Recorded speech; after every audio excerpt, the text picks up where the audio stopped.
हमारे यहाँ सनातन धर्म नाम की एक चीज है। सनातन मतलब शाश्वत, समय से परे। धर्म का मतलब हिंदू आदि धर्म नहीं, बल्कि नियम होता है। तो वो जीवन को चलाने वाले शाश्वत नियमों की बात कर रहे थे, और ये कि हम उनके साथ कैसे तालमेल बना सकते हैं। फिलहाल चाहे आप स्कूल गए हों या ना गए हों, आप एक महान वैज्ञानिक हों या ना हों, फिर भी आप इस धरती के सभी भौतिक नियमों का पालन कर रहे हैं, हाँ या ना? वरना आप यहां बैठकर जिंदा नहीं रह सकते। तो इसी तरह से अलग प्रकार के नियम हैं जिनकी प्रकृति भौतिक नहीं है, जो आपके भीतर जीवन की प्रक्रिया को चलाते हैं। तो उन्होंने इन चीजों को पहचाना और कहा, These are the laws which govern one's life. इन नियमों से हमारा जीवन चलता है। लेकिन कुछ समय के बाद वो उत्साह से भरपूर इंसान जो पीढ़ी दर पीढ़ी पैदा हुए, इसमें अपनी चीजें जोड़ते चले गए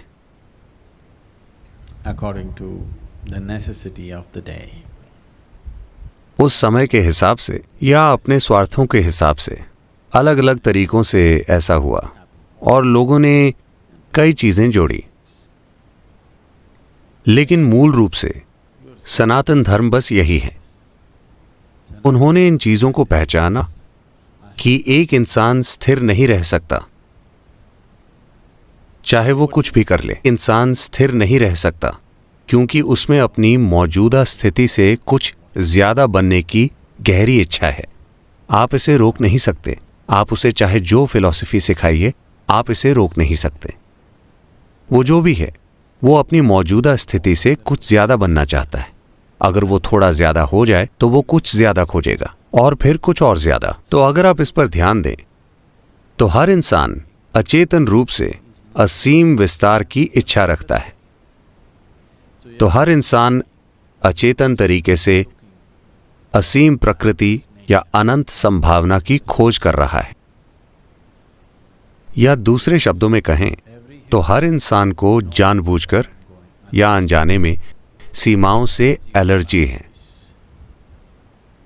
जब आप उसके अस्तित्व को खतरे में डालते हैं तो उसकी आत्म सुरक्षा की सहज भावना उसके लिए आत्मरक्षा की दीवारें खड़ी कर देंगी। किसी बाहरी खतरे के ना होने पर आत्मरक्षा की उन्हीं दीवारों को वो तुरंत ही आत्मकैद की दीवारों की तरह अनुभव करने लगता है। तो उन्होंने इसे पहचाना और कहा, हर इंसान असीम की चाहत रखता है।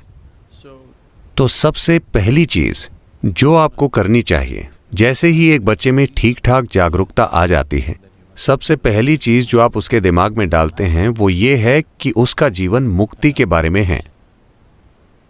बाकी सभी चीजें दूसरे नंबर पर हैं, क्योंकि आप वाकई सिर्फ एक इच्छा रखते हैं, असीम विस्तार की इच्छा। आपके अंदर कुछ ऐसा है जिसे सीमाएं पसंद नहीं हैं। तो आपको उस दिशा में बढ़ने के लिए क्या करना चाहिए? उन्होंने सरल नियम स्थापित किए। अगर आप ये और ये करेंगे तो आप स्वाभाविक रूप से उसी दिशा में जाएंगे। आप इसे धर्म नहीं कह सकते, ठीक है? क्योंकि ये ऐसी जगह है जहां आपको आजादी दी गई है कि आप अपना खुद का ईश्वर बना सकते हैं।